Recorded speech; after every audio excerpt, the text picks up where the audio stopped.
One sec. How you doing? Right to the airport. All right, man. Yeah. All right, we're gonna have some fun. Yeah. Sweet. We got the Sprinter coming at 11 o'clock, setting everything up. It's gonna be a good time. All right, we're gonna do a podcast in the car. Yes. I love it. I've done a couple of those. That'll be fun. Awesome. And anything goes. Okay. Yeah, because Ruby was kind of strict, so. No. Yeah. Meaning when we do the podcast, anything goes. Okay. Awesome. Let's talk about everything. All right. If you're watching this episode and you still haven't subscribed yet, what are you waiting for? Subscribe now. It's free. Also, hit the like button and the notification bell. Share this episode with a friend. Don't forget to shop your real estate merch on our website. Real Estate and Chill, bringing you the hottest real estate interviews. Let's get it. Welcome back to the newest episode of the Real Estate and Chill podcast. I'm your host, James Shatter, here for all your residential financial needs.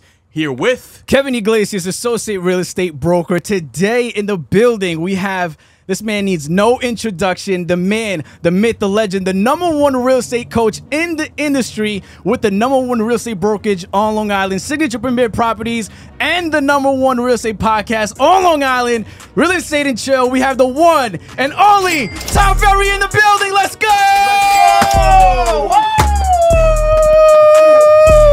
Best opening to a podcast ever. That is so good. That is so good. Where do we go from there, man? Oh, man. It's all downhill. All right. I was wondering what those things were. Now I know. Okay, I got it. well, we have one for you too. Yeah, you so have let's one. go. You have one. All right, man. How do I use it? You just twist it on the bottom. That's it. All right. Okay. Have cool. a punchline. Dude, I'll be ready. Okay. Bang. All right. Before we dive into this, All right. I just want to say this was crazy that you even accepted to, do We're this. honored. We're so honored. You guys followed up like crazy. Kevin is the man on this. Kevin made this happen. This is why you sell a lot of real estate, man. You follow up this aggressively. I was like, shit, I'm either going to do a podcast or buy a house from him. One or the other, man. Like, is there anybody I can get a mortgage from? Like, I'm going to need some help. But that's how it works, right? Kevin does the introductory, and then I just basically reap off the benefits, That's how it is. That's perfect, man. So that's teamwork. Everybody's probably curious on how this happened. Yes. I had to talk with Ruby. Ruby's my assistant. Ruby's your assistant. She told me, look, you have X amount of time to shoot with Tom. Yes. It's not a lot of time. Yes. She said, I have a driver coming to get him at 1 p.m. Yep. I said, Ruby, call me crazy, but let's cancel the driver. Yes. We'll drive him. I'll rent a Sprinter van. It'll be fun. We'll shoot a podcast on the road. She went silent. Yes. Started thinking, who the heck is this guy? And I said, okay, let's make it happen. I was like, you sure? She's like, yeah, Tom would be in. Here's the thing. all right. You guys pass the Ruby test, you're in. Because, man, she is tough as nails, and she knows I got to get to a flight, and I got to do all this stuff. I know. But this is super cool. This is my first ever podcast in a van. Really? I've done it in an SUV. I'll say that. This first ever in a van. I like how you guys roll. This is super cool. So who are we talking to today? Who's listening right now? Everybody. I think agents need to be motivated. They're scared that the rates are now 8%, right? Yeah, they went to 7.8 today, so that's good. Yeah. Well, they went down a little bit, Yeah, right? It's good. But everybody is freaking out. They really need guidance, Tom. Yes. 60,000 agents have left the industry. You posted that, right? Yep. How would those 60,000 agents survive if they were in the ecosystem with Tom Ferry? Like with us? Yes. So first of all, I would say the vast majority of them probably weren't active with me or active with anybody. So we always have to remember, like I showed you guys a slide today, that we study the MLSs, and the only state we'd ever get is, for some reason, Phoenix, Arizona. So shout out to all my friends in Phoenix. But we get every other MLS from a company called RDS, and they do an exhaustive research piece, and they basically break down for us where all the transactions being done, as I showed you guys today. The top 1% doing 20.8% of all the listings sold across the U.S., all the way down to the bottom 25 or the top 25%, and they're controlling like 71% of the market. So there's a pretty good chance that 60,000 people weren't listening to your podcast. You know what I mean? Never called you as a lender, and certainly weren't reaching out to my stuff, right? Because remember, the vast majority of people that get into real estate get in because it's a second deal, it's a third career, it's a hobby. I've already retired. I've been a school teacher, I got my pension. I've been a police officer, I got my pension. Man, if I sell a couple houses now and then, that'd be awesome. I'll sell my friend a house. Well, then they sell their friend a house, and that was 4 years ago, and they haven't done anything since. So the real deal is, do we need 1.55 million real estate agents? No. No. What we need is somewhere between 600,000 and 800,000 really good professionals, people like the guy or gal watching right now or listening right now, because we don't need that many people to sell 4 million houses or 5 million houses or 10 million houses. Right. What we need is more professionals. Now, I feel like so many agents are lost in like the TikTok era, right? The social media era, that they're just focusing so much energy like in one field when they should be, like you said in the seminar today, back to the basics, looking at how many contacts. I didn't say back to the basics. I said you got to not be myopic. Yeah. You with me? Like, Yes. So Kevin, like, think about it. For the person that's like, well, I've done really well on TikTok. Like, hey, in 2021, everybody did well on TikTok. Yeah. In 2023, no one's doing well if all they're doing is TikTok. But you can say TikTok is the same myopic thinking as only working my past clients in Sphere, or only calling expired listings, or only doing social networking, or only. In today's environment, when you go from 6.9 million transactions, individual houses before new construction, at the peak of 2021, to this year, it looks like the US, we're going to finish somewhere between just a little shy of 4 million individual units sold. Again, 1.5 million on top of that in new construction. When you got 4 million transactions, we have that big of a decrease, you can't be myopic, right? Every lender on the planet is calling me right now saying, how do I get more agent relationships, right? It's smart because they went so well with refis, doing all the different channels. Well, now the refi market is gone and has been really for the last year. So they're now trying to figure out what are those new opportunities. And I think the person listening right now needs to ask themselves, how many different ways can I generate a client, right? And I don't mean like text, email, video. I mean like past clients in Sphere, open houses, geographic farm, non-owner occupieds, social networking. There's like 40 different ways to attract customers. But in an environment like this, if you don't have a large number of ways that you're attracting customers, you don't have customers. You can't be myopic. Does that make sense? Yeah, it makes 100% sense. Yeah, definitely. Before you even got into real estate, like, because your dad, for those who don't know, Yes. is Mike legend. Ferry. Yeah. A Yes. legend in the real estate Yes. industry. Is this something that you always wanted to do, or was it like just instilled in you? And Heck no. Heck no. No. I mean, listen, I grew up in Southern California. Parents were divorced. Surf, skate, punk rock, football on the street every day with my buddies. You know what I mean? Like, I was a typical knucklehead kid. I didn't go to college. I went to 4 different high schools. I graduated at the 5th one with a GED. Like, that's how I got out. I did 1 semester at a junior college because that's where the girls were. But I had already been on my own since I was like 16. I got my first apartment at 17. So like I was just working. I was just surviving. And it wasn't until I had a moment where I was working at this grocery store from like midnight to 9. That's when they let the purple-haired Mohawk kid, do his thing and, get paid my $14 an hour. And when I was doing that, I had this moment where I looked down the aisle and I saw older guys that were doing the same thing I was doing, making the same money I was making, right? $12 an hour, whatever it was, $14 an hour. And they had been stocking shelves. They were old. They were like 30. You know what I mean? Okay. But when you're 18, 30 is old. 40 is ancient, right? 50 is, forget it. Like, where's their coffin? 30, you're right? not old. Don't worry. Right. And I'm 53 now, and I'm like, I have a different perspective. But it was in that moment that I realized that this wasn't my path. And when you can acknowledge that maybe the path that you're on isn't the right path, then what happens is you get open to, well, what are the other options?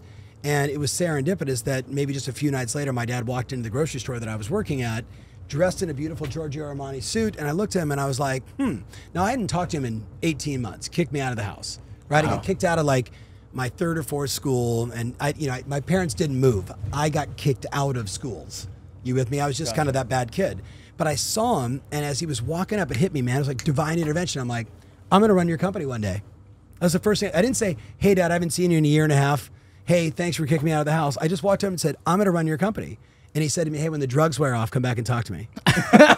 Right? And he just turned around, because my dad is like that, man. Just boom, he's quick. Turned around and walked away. And I jokingly say, I waited 4 or 5 hours. The drugs wore off.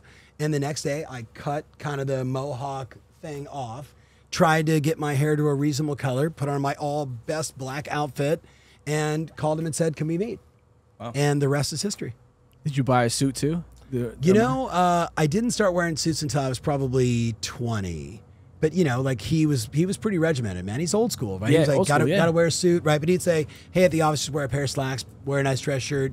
And then you start to get into that, whatever that culture is, right? Like the culture of my company is very different than that, but it's also a very different time. Right. So back then, man, it was suits and look sharp. So of course, we all got into it, man. Like Armani, right? Zegna, all these great clothing brands. And so we all did that. So, I mean, really I was bagging groceries and I've been in personal professional development. That's all I've done my entire life. Really? Yeah. I mean, just for the people who weren't there, the seminar you just had for Signature Premier Properties was just amazing. So much knowledge, so much And you're funny too. I try. Yeah, I try. Well, you can't talk for 3 hours and not make somebody laugh. Yeah. Otherwise, you're just like, okay, I need to do more work, right? It did not feel like it was 3 hours. Yeah, it went by that quick. It was just so much information, so much value. Yeah. Yes. And it's just amazing. Yeah, Again. thank you. Thank you.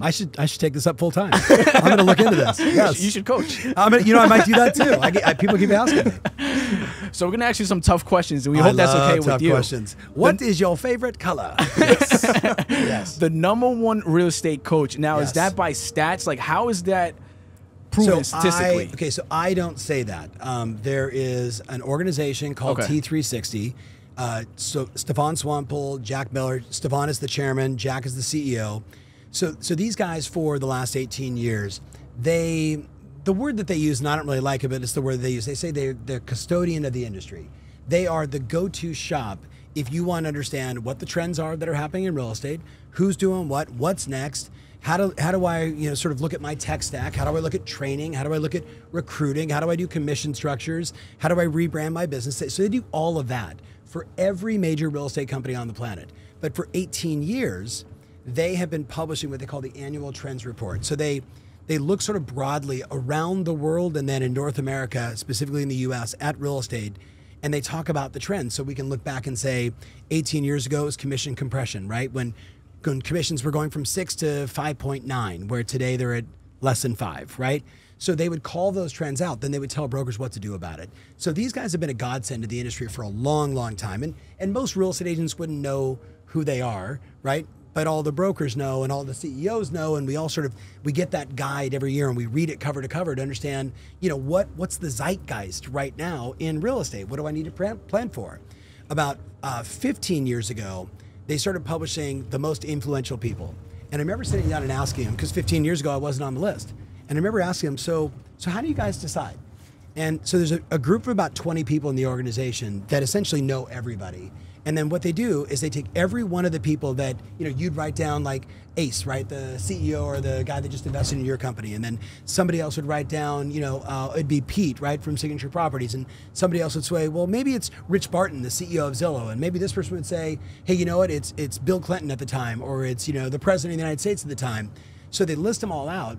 And then they would debate for about 3 weeks on who is the most influential right now at the time. And it was 10 years ago that I became #1 in my space.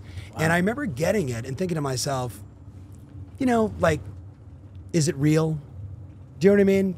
Because it's not like a real estate agent who could say, well, I did more transactions than anybody else. I'm the #1 market leader in my zip code or in my company. So is it arbitrary? No, but it's this think tank that everybody reveres. So when the list was published, my phone started blowing up. Congratulations, man. I'm like, yeah, I'm an overnight success. I've been doing this for 24 years. And 24 years later, I get named #1. And then it's been 10 consecutive years. Now, in fairness, my name is on the door, right? It's Ferry International. That's the company. But I have 200 full-time employees. I have 237 business coaches. We coach clients in 29 countries around the world. We have 15,000 people that we're working with. So when they say #1, I don't go, yeah, I'm #1. I go, yeah, I'm a part of a team of people that have created a lot of impact for a lot of people, from the receptionist at my office at any one of our locations to my most senior coach who might be working with 30 of the biggest teams on the planet, right? So it's not an individual thing. It's a we thing that we keep achieving this. Well, congratulations. Yeah, that's awesome. When somebody says real estate coach, I feel like the first person I think of is you. I appreciate that. Because of YouTube, Facebook, Instagram. Exactly. Yes, the content, the branding. Right. It's like it's so important. Like, how important is that for real estate agents now? Because even you said it when we were at Signature Premier. The mega trends. Yep. You said not your brokerage's brand. What is your brand? Yep. It's So you can look at the NAR data, and I'm like looking over at the cameras, just like, hey, what's up? I'm talking to you. So NAR published something earlier this year, and I read all the NAR reports. I read all the Zillow reports. I read all the consumer reports because like you guys doing this, right? There was a time when podcasts weren't the thing. Right. I started doing podcasting in 2004. Wow. In 2004. Wow. But we didn't call it podcast back then because I recorded an audio message into a boom mic and I emailed people like an MP4 file. You with me? That's what I was doing, right? And then I met a guy who, he worked at Google and they had just acquired YouTube, and we were on the golf course, and he was like, dude, those audio messages are stupid. So when the guy at Google tells you what you're doing is stupid, what do? Stop. No, man, you say, well, what isn't stupid? Like, what do you recommend? And he said, well, you should keep blogging because we're Google and we like that. And by the way, this guy's name is David On. David was, when I asked him, I said, what do you do at Google? He goes, I'm in charge of the homepage. I was like, what? Wow. You're in charge of the homepage of Google? I'm like, dude, nuts. ride with me in my golf cart. Here's a massage. Here's a cocktail. Like, you know what I mean? Like, I tried to play an 11-hour round of golf because I can ask him a million questions, right? Now, you go back to the brand question. The reason why was he said to me, so this was July 7th, 2007, I think it was. So we're in the middle of the global economic meltdown. And he says, you should switch everything to YouTube. And I was like, dude, Charlie Bit My Finger, Dance Dance Revolution. Like, I'm like, right? Like, I'm old school, man. I watched all that stuff. And I was like, I don't know, man. And he goes, listen to me. He goes, bandwidth is going to catch up. And if you start doing all the things you were doing in those audio messages and you start doing it on YouTube, you will cremate the market. I am a competitive guy. So if the guy at Google tells me that I can build my brand on YouTube in 2007, I think I published maybe 50 videos that first year. Wow. And then I switched actually because I created a new channel in 2009, and that one's got about 2,000 videos and it's got about 45 million views, which is nothing. Swifty kisses, you know, whatever, Travis Kelce, and it gets like 80 million views. But for a dude in real estate, I'm about 15 times more views than anyone else in my space. That's awesome. Like, I cremated him, and not like I didn't want to hurt him, right?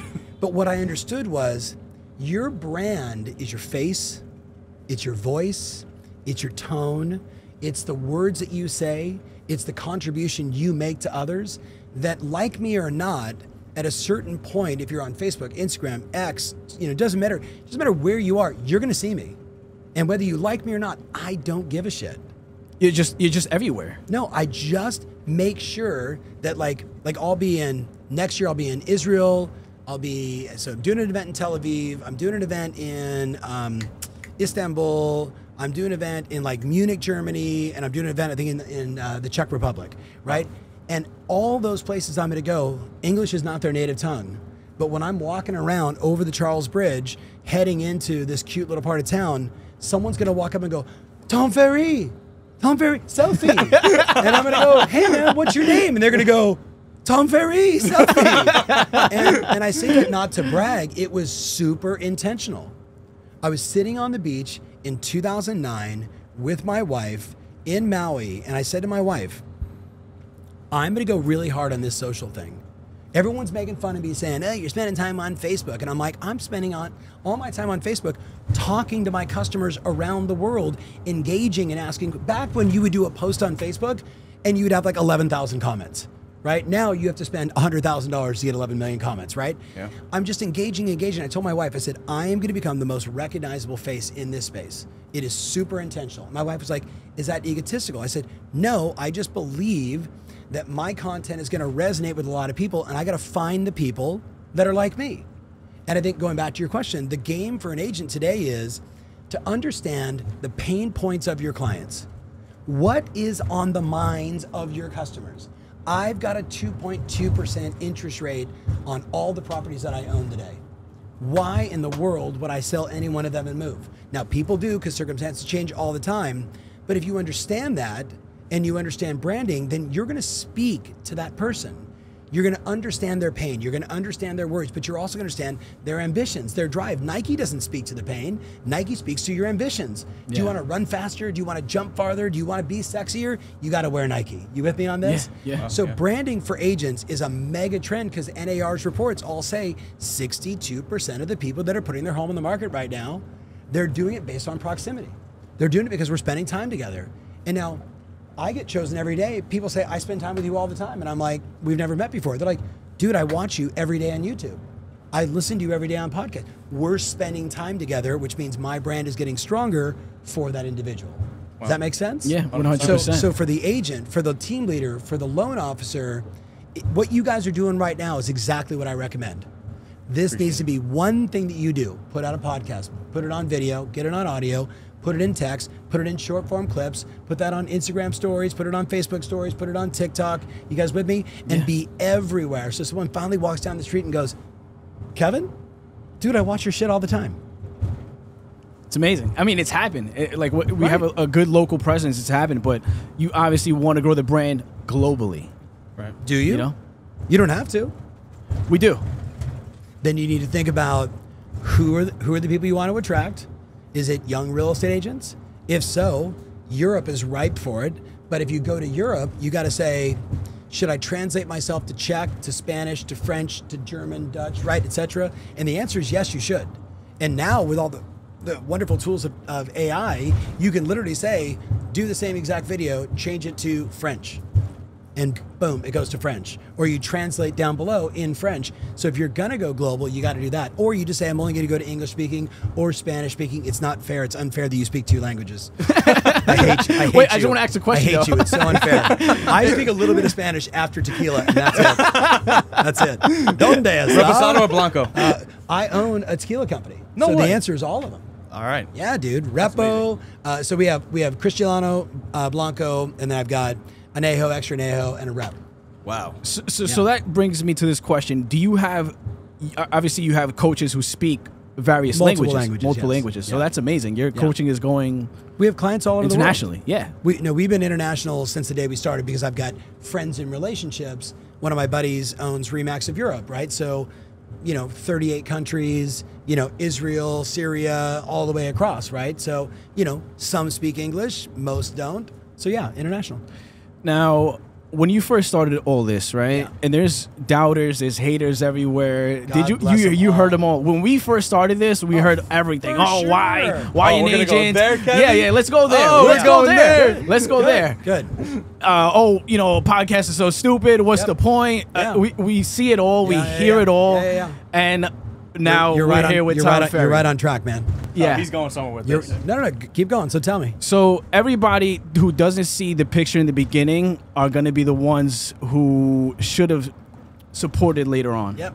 And they're going to see the bigger picture once the bigger picture has been emphasized to a larger scale. And it's Yes. like, wow, that was the game plan all along. Yeah. But they're behind now.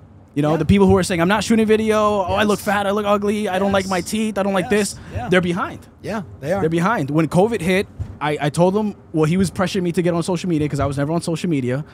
All my business was door knocking, cold calling, expires for sale by owners, Right. just hitting the streets, boots on the ground, just face to face. Yeah. And he's like, you have to pivot. And I said, okay, I'll do it. And You're a good man. But You're a then good he man. came up with the podcast, so we help each other. That's good. That's good. A lot of people had to pivot during the pandemic. yeah. Yeah. And it was one of my best years. So can I say something though to Of the course. person watching? Of course. You don't have to do video. You don't have to do a podcast. You don't have to do anything, right? What you need to figure out is what is your thing. So we talked about it earlier today. One of the things I mentioned was I've been listening to this Founders podcast, and I'm super obsessed with it. I study something new for 90 minutes plus every single day, right? Because we need to be more intelligent. We need to have more exposure. We need to learn from the past and what's going on today to be able to better predict the future to how to serve clients. So I'm always listening to something, but I've been obsessed with this thing called the Founders Podcast. You guys should check it out. So David Stern doesn't interview, he reads every possible piece of literature he can get on one individual, Alexander Graham Bell. And then he does a really nice job of the dissertation helping us understand what are all the things that he went through. When I look back at the first 75 that I've listened to, and I take all these notes and then I put it into ChatGPT and I say, synthesize it for me. All these businesses, the 4 things they had in common. Number 1 is they all had a great brand. Talking about that. They all have great products, right? For a real estate agent, you're the product or your listing is the product. They all have great marketing, which is they're getting the word out and they're speaking directly to the heart and the minds of the customers, right? When everybody else is going, just listed, just sold, you're actually doing something meaningful. And then the last one is distribution. And distribution is what we're talking about right now. So direct mail works. Email works. You with me? You know what makes it better? When there's a QR code to watch a video on the direct mail piece. When the email, I open up and I watch a video or I listen to an audio message, right? So you got to figure out what's the right method of distribution for you. And what's really exciting in 2023 is if you don't like the way you look, first of all, you can do something about that. It just is what it is. I got too many friends in Beverly Hills, right? So, the real ears are back here. Hello, right? You can do something about that. Or you can use any one of the new AI platforms where you can literally pick an avatar. I want a young 35-year-old Hispanic girl to be the face of my business, right? and then you can pick up to 140 different languages. You can type the script, and the avatar with your brand and logo will do the video for you and get the word out. Like, there's so many different ways to do it. So I'm with you. I remember Gary Vaynerchuk in 2009. He and I were sitting at dinner one night, and he had the day before made a claim to the audience that he basically said, look, if you don't get involved in social media, you'll be out of business in 5 years. And I was like, dude, that's not true. It's just not, right? A whole bunch of people did not get involved in social media, you included, and you still sold homes. You with me? Yeah. So the key is, going back to this person, it's what is the right distribution for you? What is the right way for you to get your voice out? But understand what Kevin's saying and what James knows is there's no greater medium today than video, because I can make it an audio podcast. Again, I can make it a blog. I can carve it up into small things. I could pay money and get 10,000 views. I can pay no money and maybe get 2,000 views or 100,000 views if I put a bunch of money behind it. There's no better way to get the word out. And like, back to the question, as far as like, did you hear about, you know, people saying things about you? Like, because I watch your videos I watch your videos all the time. Like, it pops up, it just like gets recommended to me, like on YouTube or like when I'm on the toilet. That's a little bit too much information, but it's just always, it's like, damn, Tom's everywhere. Tom is everywhere. Tom on the toilet is my new show. Yes. Tom on the toilet. Awesome. No, but I read the comments, and I'm sure, do you read the comments as well? Of course. Can we bring up some of the comments? Okay, so my most successful video is how the wealthy people manage their money. And like a third of the comments are like, who does this guy think he is? Hey, I'm the guy with all the money that's telling you what the fuck to do. Like, you know, sorry, man. Like, but like, whatever. You know, and it's relative, right? I was with dinner a couple nights ago with a buddy of mine who's a billionaire. So in comparison, I'm a squalor. But like, I figured this stuff out, and it's like common sense, right? But here's the thing. When I wrote my second book, it's a better example of it. If you would have seen the comments on that one. So, what's the site? The gal from New York City, Ariana Huffington Post. So my second book comes out in 2010. I hit New York Times, USA Today, Wall Street Journal. Killed it. Every one of them, bestseller list, right? So Ariana likes the book. So I'm in Manhattan. I'm sitting with my agent. They know Ariana. One thing comes to another. Hey, the Huffington Post would like to take the 4 addictions that you wrote about in your book, and they'd like to do a weekly quiz with all their readers. And I was like, that's going to piss a lot of people off. Let's go for it. Okay, cool. So every week for 4 weeks, we would publish a little blog about the addiction to the opinions of others. And I would then talk about what I talked about in the book, that how most people don't do the things that they want to do in their life because they're fearful or worried that someone will reject them, and someone will say no, someone will write a bad comment. And then every comment on that was a negative comment, right? Which was hysterical. So you know, and of course, here's what's great. What you don't understand, you're not a negative person commenter, but you know what I mean. The negative comments actually drive more views. It's true. It drives more views. It's true. What I do is I don't attack them. I just try and irritate them to write more, right? So I was like, I totally appreciate your perspective, but I think you missed this major point, and then that pisses them off more, and they write even more. And the same thing happened with the Huffington Post. I sold more books because of 4 weeks of straight trash talking on me. You know, oh, just another motivational guy trying to tell us blah, blah, blah, like all that shit. So embrace the haters, love the haters, and if you want to get more views, attack the haters. With love. With love. With love. With love. Always be respectful, but all you have to do is question their biases, and you got them. They'll go crazy. I think that... Go ahead. You first. So I think that like right now, a lot of people are like, obviously everyone wants to be happy. And I feel like what we're talking about now, some things people could say to other people would make them sad. Yeah. I'm using very easy terms, obviously, but you're not going to like any of my answers on this one. But I want to know this. Like, do you think that somebody should be posting, like, obviously, like, if they only have a few people following them, like, to grow out and reach more people, even though they're getting a lot of hate from, you know, the people who are watching the videos right now? So, I don't think there's that many haters out there. I think it's like, it's kind of like places in the world where there's conflict. Right. There's typically an extreme 1% on the right and extreme 1% on the left. And that's who the media seems to, you know, attach themselves to. So, you know, because again, it's like, you know, it's clickbait, right? So the more sensational, the more fear, the more craziness, the more viewers, the more advertising dollars, the more money the media makes. Like, that's the whole game. So I don't think there's as many. But back to the point of, let's say some gal's watching this right now and she's like, you know, I only got, you know, a couple hundred followers on this one and a couple hundred followers on that one. I don't really care how many followers I have. What I care for is that when I see someone and I run into someone, that we can have a meaningful conversation about something that was posted, something that resonated for them. So when I started off in the early days, like, you know, Facebook was just a thing, or YouTube, man, I was getting like 7 views on every video.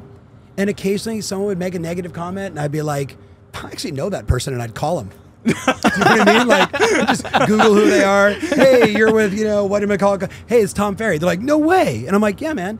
You were just shit talking on me on YouTube. What's up? Was this something I did to you? Did I offend you? No, it's just that, you know, and we have this, like, and the most fun of it usually becomes they become clients afterwards. Because I went out of my way to call the person and actually engage in a conversation. And no better example than the guy that is the CEO of 1000 Watt Consulting, the biggest agency for rebrands in real estate. Mark Davison, a blog was written about me. It wasn't even me. And a bunch of people were shit talking it. And Mark threw in like all these questions about who I am, my character, yada, yada, yada. You know what I did? I just answered every one of his questions. Wow. I didn't take any of it personally. And then he called me and he was like, you know, I didn't like you from all the stuff that I saw. I thought you were just a charlatan. I thought you were, you know what I mean? Just another one of those dudes selling a course or something like that. He goes, but you know, you're the real deal. We have been dear friends for 15 years since that day. Haters turn into friends. I mean, the game should be, how do I turn from haters to buddies? Because they're just misunderstood. They're just having a bad day. So back to that gal. First thing is, if you don't email your entire database and say, will you please follow me on these channels, you're making a mistake. Second thing is you start running competitions and contests on your page. Give away $20 Starbucks gift cards or Dunkin' Donuts or whatever your thing. Get more engagement, but it's more important. Never buy engagement. Never buy engagement. Never buy. You see those people that they have like 1 million followers and 4 people make a comment? Yeah. You know what I mean? All they did is they just paid for people all over the world, bots, just to follow them. The more important thing is, why don't you between now and the end of the year send a personal DM to every person that's following you, thank them for following you, ask them what additional content they'd like to see, what additional things they'd like to learn more about, and more importantly, ask this question: how can I contribute back to you? What can I do to be of service to you? And I don't care what it is, just let me know. Do that kind of stuff. That's how I built my social following. Yeah, that's personable. It's like a one-on-one level. It's like you're speaking to them direct. We talked about it today. The mega personalization. Personalization is one of the mega trends right now. Nobody wants, you know, kind of spray and pray, right? Yeah. We want like, hey, James, hey, Mike, tell me about you. Hey, Kev, what's going on? Yeah. People want that. Yeah, they do. They do. I don't know if I answered your question. Hey, make sure you check us out at therealestatechillpodcast.com. Buy your real estate merch now. Real estate merch with swag. A brand for hustlers only. Let's go. You did. I have a follow-up. I know Kevin has a question he wants to ask too, but I want to throw this in there. Do you believe that somebody should do what they do best or what makes them the most happy? It was my follow-up. Second question to the last question. Like, do you think should they do what they do best or do what makes them happy? Like, do you think somebody should value like what they're best at, like what their skills can allow them to be the best at, or should they go for what makes them the happiest? Okay, for the person listening and you should Google the name Robert Graham and you should read all of his essays. You should read Robert Graham's essays, and for example, one of his essays is called "Do Good Work," and this guy will take like 18 months, and he will write something that is so stoic, so beautiful, so on point. I want my children to read him and understand this guy the way his perspective is. So here's the thing. A very, very, very, very, very, very, very tiny percent of us on the planet actually do work that we really love. It's a very tiny percent. The rest of the people love gardening, but they go to work at the post office because they need a paycheck. Right. So if you can be one of the tiny, tiny, tiny people that actually does what you love, you never work a day in your life. Right. You want to know why I said this to the podcast? Well, what else I can do? Sit in the car, make phone calls, have a driver just take me to the airport? I'd much rather be hanging out with you guys. Creating a new relationship, getting to know Mike, talking to this person here. When you do what you love, it's just, it doesn't mean it's easy, right? I have a lot of employees, I have a lot of clients, I have a lot of bullshit going on all the time. There's always a people problem. There's always something going sideways. That's business, that's life, right? My wife had cancer twice, I had cancer, my son had knee surgery today. Like, shit happens all the time. But when you're doing what you love, with purpose, then it's just, I don't know, it's like, it's just better. It's passion. There's so much passion. Yeah, for sure. You can hear the passion when you speak on stage. And for sure. Yeah, you love what you do. It shows. But make no bones, you can make a fortune just solving really big problems that you're not passionate about it because you're good at it. Yeah, that's true. true. Buddy of mine is one of the biggest debt restructure investment bankers in North America, right? So he's the guy you never want to see in the boardroom, because if he shows up, that means somebody owes a lot of money to somebody and they can't make their payments. You with me? Like hundreds of millions or billions of dollars, right? Like Chuck E. Cheese during the pandemic. Remember Chuck E. Cheese? Yeah. Nobody was taking their kids to Chuck E. Cheese during the pandemic. They had something like, don't quote me on this exact number, $2 billion in debt. Well, my guy is really good at negotiating against the people that own the debt to find someone that wants to buy the debt for a cheaper amount of money.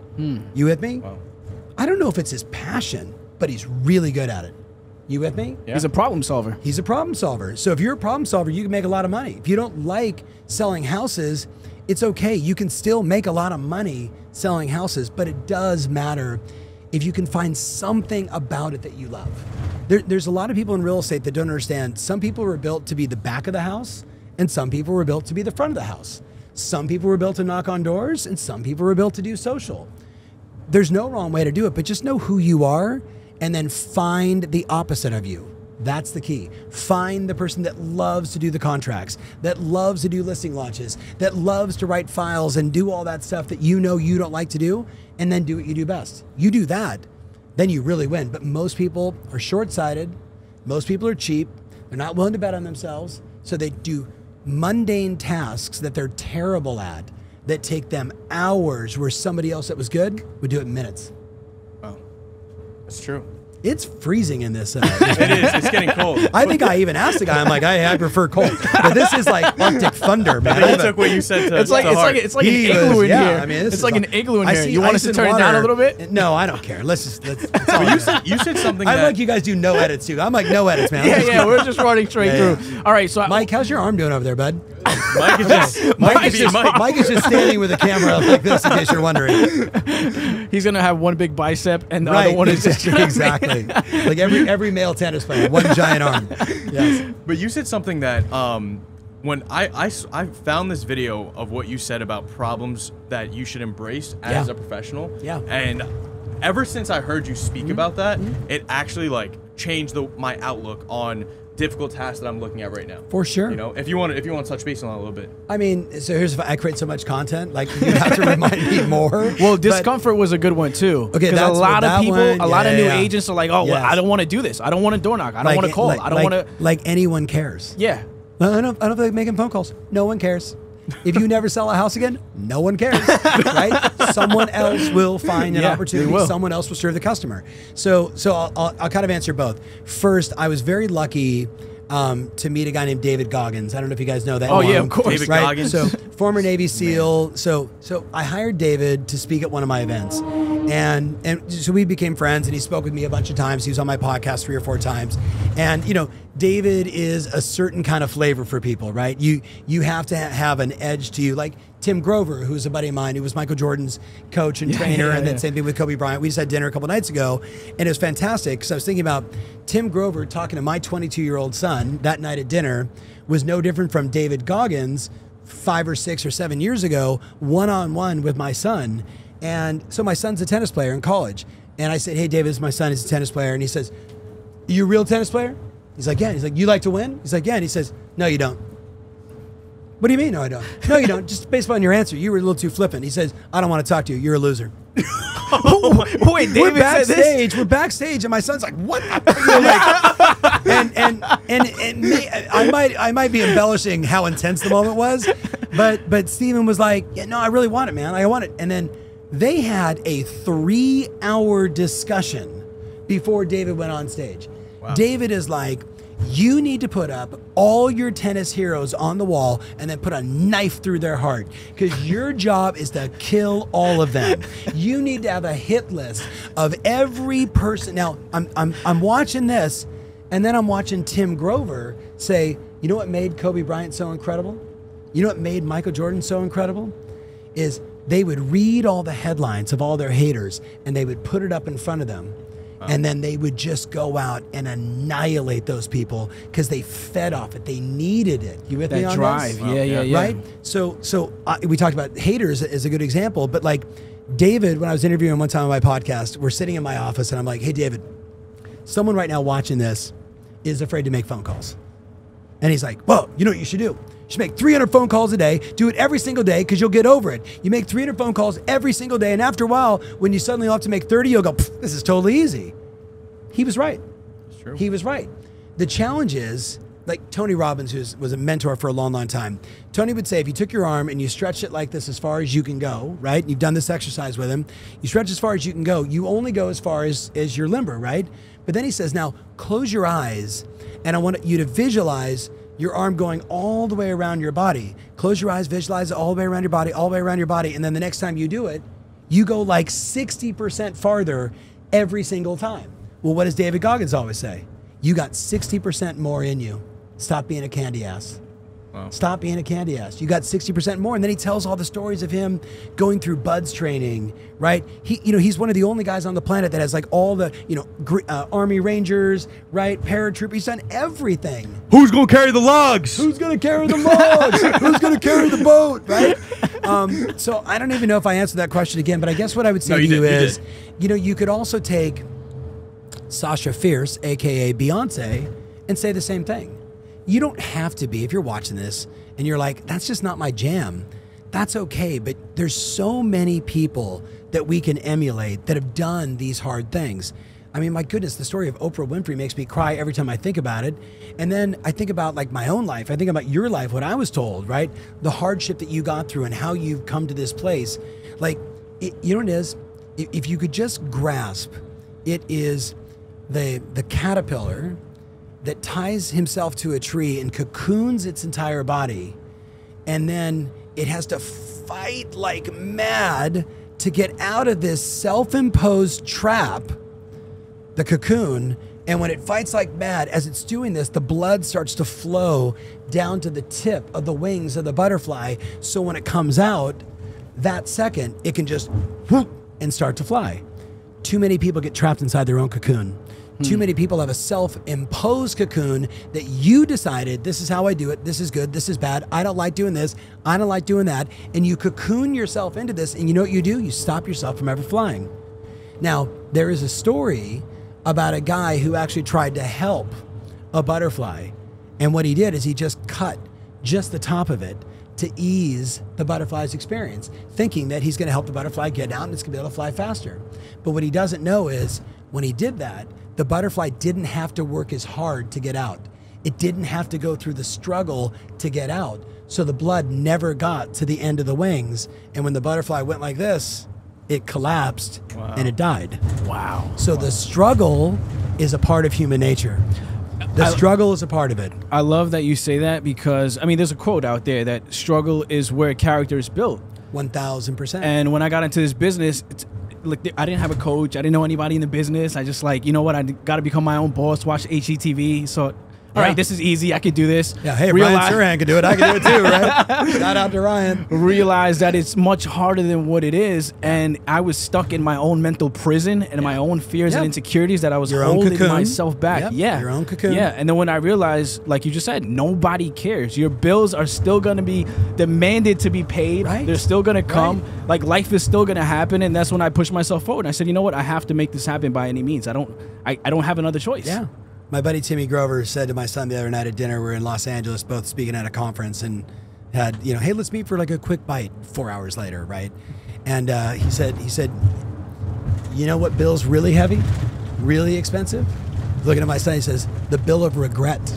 The bill of the price that we pay to do the work, to be uncomfortable for a short amount of time, to ultimately move beyond like our current circumstances, that bill's heavy. But the bill of regret, man, that puts you in a dark place. You wake up one day, you guys, you'll be my age, you'll be 53, and you're either going to look back and say, man, I did it. I took a bunch of swings. I tried a bunch of stuff. I was willing to learn some new things, right? I exercised sort of free will. I really went for it. Or you're going to go, shit, man, I've been doing the same thing since I was 25. And there's a lot of people on this planet that just repeat their time around the sun over and over again. And the only thing that's different is they age. They got no new thoughts. They got no new experiences. They got no new struggles. They got no new big problems they tried to solve. Like, that's the whole game of life, man. Yeah, it's true. 2 points I want to circle back to. When you mentioned Beyonce, he has Beyonce posters all in his office, which is a little for a weird. different reason. A little weird. Not with a knife, though, man. She's a little hot. weird. Do you know the story of Sasha Fierce? I do not. Okay, so you should all, I'll hook you guys up with my buddy Todd Herman. Todd wrote a book called The Alter Ego. The Alter Ego. The Alter Ego we know because Kobe Bryant, during some hard times in 2009, created a character called the Black Mamba. Because the Black Mamba could deal with all the hate that was coming at him from the Colorado situation, right? Sasha Fierce, right, was created because this beautiful gal Beyonce, raised in a very, Christian environment, singing every day at church, right? And all of a sudden she's got to shake her ass on stage and be that person. She's like, I can't do it. So she created a character called Sasha Fierce. Sasha Fierce could do anything. Sasha Fierce could wear whatever outfit, could get on stage, could sing like crazy and entertain hundreds of thousands of people. So here's the hook. Most of us need to create an alter ego. There's a very famous movie star you guys would have to Google named Cary Grant. When Cary Grant came to LA, his name wasn't Cary Grant. It was like Fred Rubenstein or something, right? But he decided that when he got to Hollywood, if he wanted to become a successful motion picture film star, and not just he wanted to be really iconic, like that was his decision, that he said, how would that person dress? How would that person walk into a room? What kind of things would that person read and understand? What kind of conversations would that person have? What places would that person go to? What would that person's name be? And he created a character called Cary Grant. And 5 years later, he said, 5 years later, I woke up and I was Cary Grant. And I was the guy in all the films. I was the one that all the ladies wanted to be in movies with.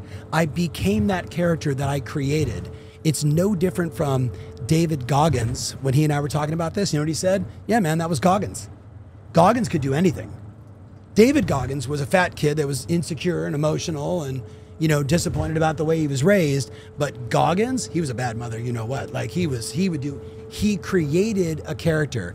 If you're afraid to do things, think about what you could do. Could you take off glasses? Could you put on glasses? Could you wear a cape, right? Like, could you do something that made you feel like I'm being someone else? Todd was like a 5'7" football player in Calgary, Alberta, Canada. But you know what he did? He wore like a Walter Payton, remember the old football cards? Yeah.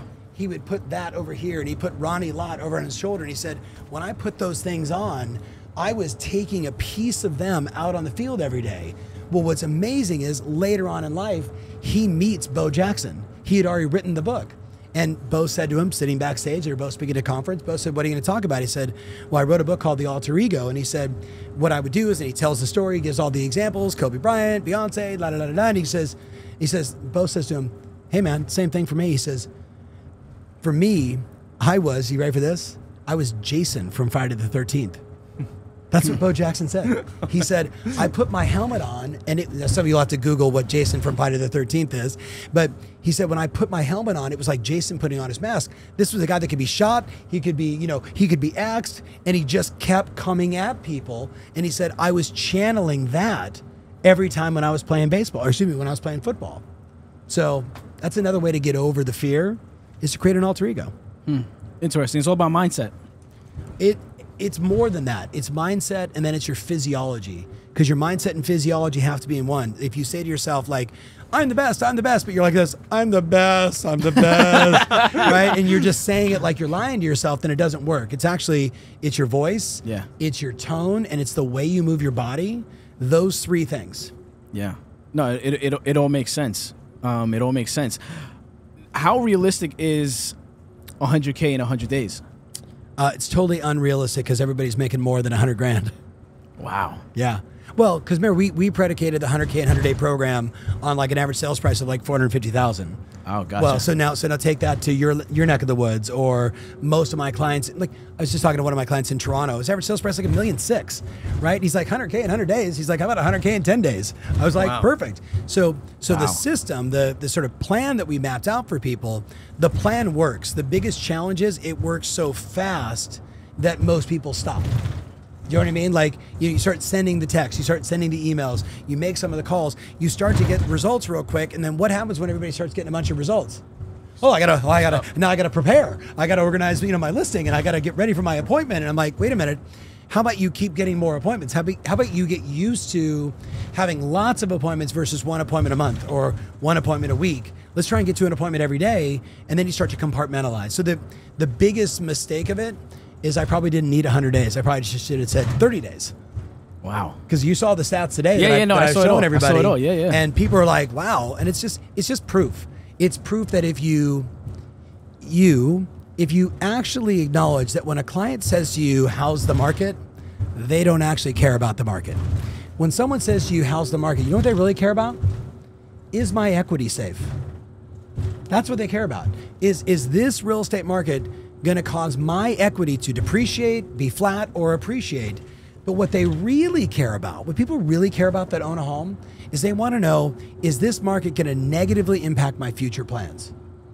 So what I'm asking all my clients to do is to find elegant ways to get in communication with your past clients, with the people in your sphere, to understand that they're going to say to you, how's the market? And the answer isn't, well, let me tell you, the transactions are off by 40% and interest rates are 7.81%. That's not what they're asking. What they want to know is my equity safe? So I was with a billionaire a couple nights ago. We're sitting at dinner and he says, so Ferry, how's the market? I said, Dennis, your equity is safe.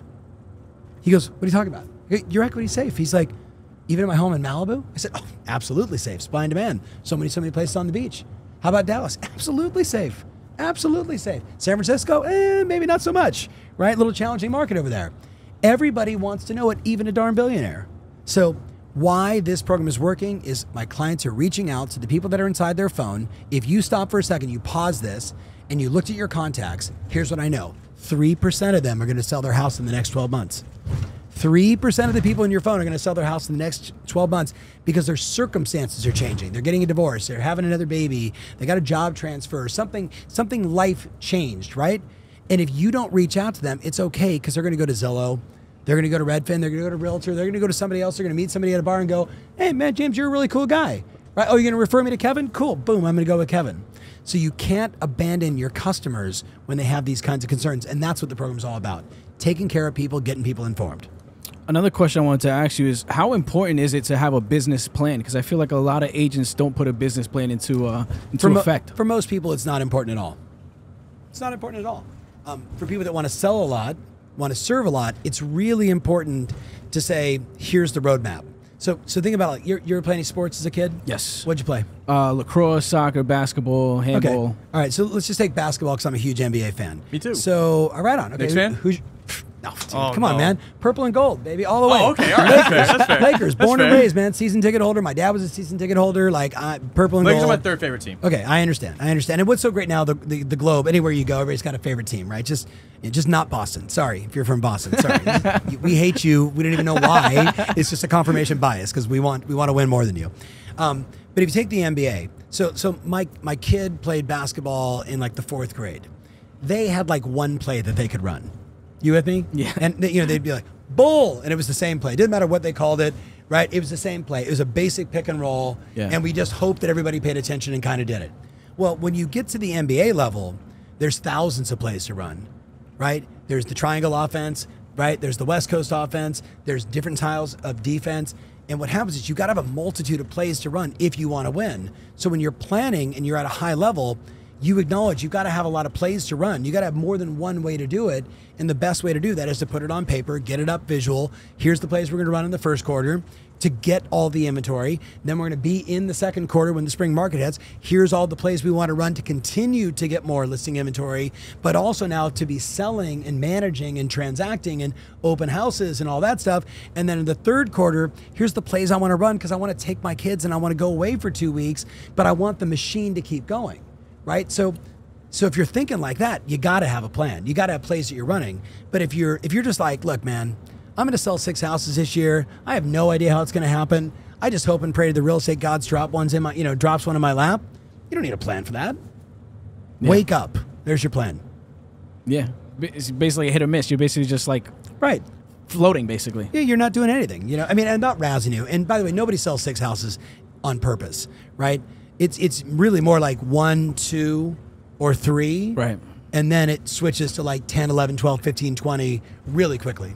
So let me ask you a question. Obviously, coaching is what you do.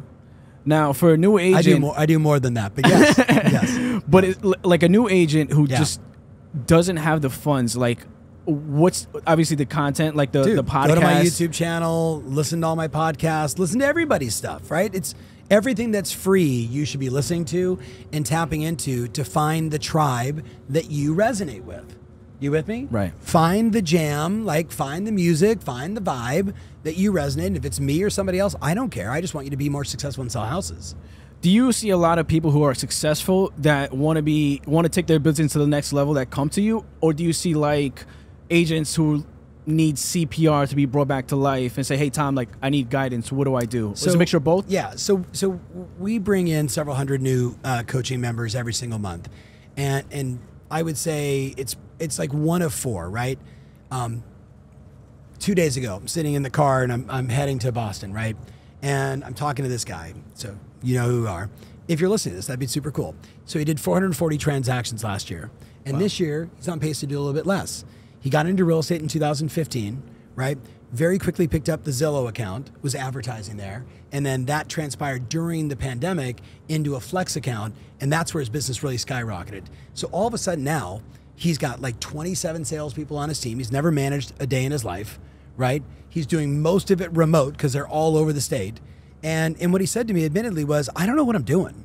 Like, my P&L's a mess. Because I said, well, how much money are you making? Like, they take like 40% of your commissions now. How's your profit? He's like, I don't know. My P&L's a mess. I'm like, okay. So I get those phone calls. Now, does that guy need a coach? I don't know. How do you define coach? Does he need a strategic thinking partner? Does he need someone with experience who can help solve the problems that he has faster? Does he need to hang around with other people that are at his level and higher to be able to say, well, James can do it. If Mike can do it, if Kev can do it, I can do it. And then in my community, it's like, Kev, how'd you do that? Well, I did it like this, this, this, and this. Cool, man. Can I get a copy of that? Right? What he needs is that. Now, what he has is now a coach who's in the back, right? Kind of like the guide if you were out river rafting, the one that's going, go left, go right. Okay, let me introduce you to James. He's going to help you with this. Let me get you with Kev. He's going to work on this with you. So that's like 10% of my clients that they just call us and say, I'm crazy successful, but I feel a little out of, I'm over my skis, right? Then I would say it's probably like a third of the clients, they call us or we call them, and they're like really ascending, but they're getting in their own way. So they're inconsistent, but they're selling 30, 60, 70, 80 homes a year. But what they acknowledge is they've gone as far as they can go on their own. And now they're looking to join a community of people that have gone farther than them, because we all know success leaves clues. And if somebody's done it, and if 50 people have done it, or 5,000 people have done it, then I could do the same thing and apply it to my business. I'd say that's a third. Then I would say a bunch because they just went to a seminar and said, this sounds good and I want to be a part of it. You with me? And then a tiny percent of them would be bifurcated between owners of companies, CEOs, mortgage companies, tech companies, title companies, real estate companies. And they're like, I just need a lifeline. The market's off by 40%. I went from making $2 billion a year in sales. We're now on pace for $500 million in sales. I'm not making any money anymore. What do I need to do? And then the balance would be that new agent. And the only reason the new agent's going to call is they're going to call and they're going to say, I was talking to Mike, and Mike's 3 years in the business, and he sold 42 houses last year, and he got involved with you, 2 years ago or a year ago, and I want that. Does that make sense? Yeah, no, that makes complete sense. Clearly, with only 15,000 clients and 1.5 million agents in the US, another 170,000 agents in Canada, another 400,000 agents that I know of in Europe, like plus Australia, plus New Zealand, plus South America, plus South Africa, there's real estate agents everywhere, China, everywhere. I'd guess there's 10 or 15 million real estate agents. Yeah. I don't even have market share, and I'm number one. Think about it. I only have like 15,000 clients. I don't even have market share. I'm like a fly on a freaking giant elephant's butt. Like, that's how small we are in comparison. You with me? Yeah, no. That's big. So back when I was on Tom on the Toilet, I'm reading all these negative comments, and I'm sure you see them. It's like people hate on you, and they say that how can you coach people, but you haven't like been in the field, like you haven't sold anything. Yes. And it's like there's amazing coaches out there who haven't been in the field, but still they're amazing coaches. Well, and there's some like Phil Jackson won in the NBA and then won like 11 times as a coach, right? Yeah. So I don't know. I think the simple answer is I don't think there's anybody on the planet that spent more time than me personally talking to the most successful agents on the planet. And I've been doing it for 33 years. Like, one of the first projects that my pops gave me. Now, remember, I went to work from the family business. My goal was to help my dad, right? My dad was in the space. In 1991, we launched Coaching As You Know It.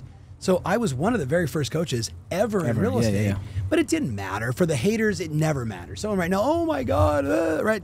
Whatever. I don't care. But you know what I did? In 1992, my dad said, I got a great idea. Let's have you interview on audio cassette. We've called that a podcast today. On audio cassette, every week or every other week, or maybe every month, depending upon your schedule, one of the top agents in the country. And I did that for 4 straight years. And I interviewed everybody, right? Because everybody wanted their cassette and that to be sent out, to like 25,000 people. He just asked if we're on Delta. No, I'm not flying private. I'm flying on Delta. Yes. So in doing that, success leaves clues. Yeah. Right? Tony Robbins, who I mentioned was one of my early mentors, met him when I was 18. He was on the set of an infomercial my dad was a part of. And I look at Tony's career. Tony's never sold real estate, but he coaches a bunch of real estate agents. Yeah. Tony's never been a basketball player, but he coaches the Golden State Warriors, right? Like, he's never worked inside a tech company, but he invests in a lot of tech companies. Me too, right? So I think what happens is you got to stay humble, right? You got to stay humble, and then you got to learn more than everybody else, and then share it in a way that's meaningful to people. And then the haters will hate, and the rest, I don't give a shit. We just move on. You know what I mean? Seems like we got to our destination. Is there anything else that you can leave us off with? You guys were awesome. This was the most fun. This is amazing. Yeah. And I got like tag team. You did not ask enough questions. I know. James, what is on your mind? How can I know? And I got to figure out how to do this really fast. Hold on. Ooh, other way. There you go. Woo! There you go. Wow, that was gnarly. What about this? You guys didn't bring any money? Ooh. Oh, you did bring money. Sweet. Okay. Those are real $100. I love it. All right. I thought they'd be fake money. All right. So sorry, I've got ADD. So I want to thank you guys for watching and listening. I want to thank you guys for being you. This. Thank you for allowing me to be on the show. Thank you for the ride to the airport. I got to race and go do another gig and have some dinner and all that kind of fun stuff. Please send me a copy of this when it's done. We'll send it over to I will Ruby. absolutely share it with my followers as well. That's amazing. A bunch of followers. Amazing. Thank you so Remind me to get you connected with Todd Herman. You guys would love him on the show. Awesome. He talks about the alter ego, and he's a super, super human. I got like 50 people you guys should have on your show. See, the follow-up works. The money is in the follow. Always we follow it up. And now you're here. So that's right. It's amazing. We got some merch for you, too. If you want to hand them some merch. Appreciate you guys. Thank you so much for listening and watching. Woo! What the? That was the latest episode of the Real Estate and Show podcast. Let's go. We will see you next time. Oh, my gosh. We will see you another next shirt time. right there. All right. Thank you for tuning in to the Real Estate and Chill podcast with James Chaudhry and Kevin Iglesias. Don't forget to like, comment, and subscribe. Also, share this with your friends, your enemies, your mother-in-law. No, seriously, this podcast is so fucking good, you might want to tell your ex. See you next time.